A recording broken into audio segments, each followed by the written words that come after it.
Welcome back everybody to How Fast Will It Go, and today we're dealing with the 1986 Citroën BX4TC. So this now has 1,270 horsepower, 901 pounds-feet of torque from its 3.4 litre turbocharged inline-6 engine. The car itself now weighs 2,531 pounds, has its original all-wheel drive system still, and it can now do 0 to 60 in 3.209 seconds, and 0 to 100 in 5.519 seconds. So yeah, this is a lot more powerful than what it was originally. It had 197 horsepower in stock form and about 700 pounds-feet of torque less than it has now. So yeah, massively more powerful. The only other Citroën we've had on this series so far has been the DS23, which managed a respectable but not remarkable 261 miles an hour. With this being more, newer and more used to a great deal of speed, this should hopefully be faster and easier to control than that car was. But yeah, not expecting a great deal of speed, but if it can be faster than the likes of the Lotus Esprit from the previous episode and the Lamborghini Countach new version before that, then I'll be impressed. So yeah, let's get out there and see what this car can do. Yeah, a lot louder than it was originally, and definitely a lot faster, already past its original top speed. I've kept the rear spoiler on because it didn't make a damn bit of difference in terms of changing the downforce that the car was generating, so didn't see any point whatsoever in removing it if there's no real downforce there. So yeah, but there's 240, 245, 250, 255, so it's quicker than the new Countach. We've now matched we've now beaten the Lotus Esprit from the previous episode, which was another 80s car. There's 264, we've lost a bit of speed through that corner.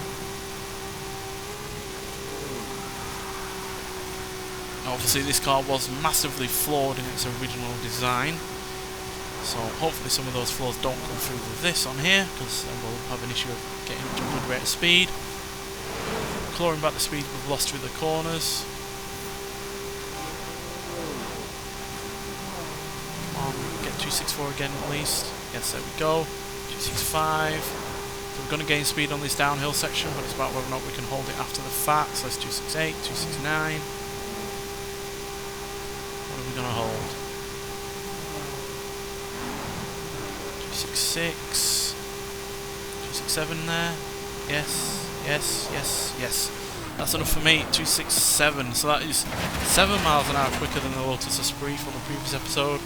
I think 11 miles an hour quicker than the Lamborghini Countach, the new version. So yeah, that is massively quicker, and it's also 6 miles an hour quicker than the DS23, the only other car from Citroën that we've had on this series so far. And yes, 267 puts us right alongside the likes of the 1970 Fast and Furious Dodge Charger, the Eagle Speedster, the Porsche 911 Sport Classic, the Toyota GR Supra, the McLaren Artura.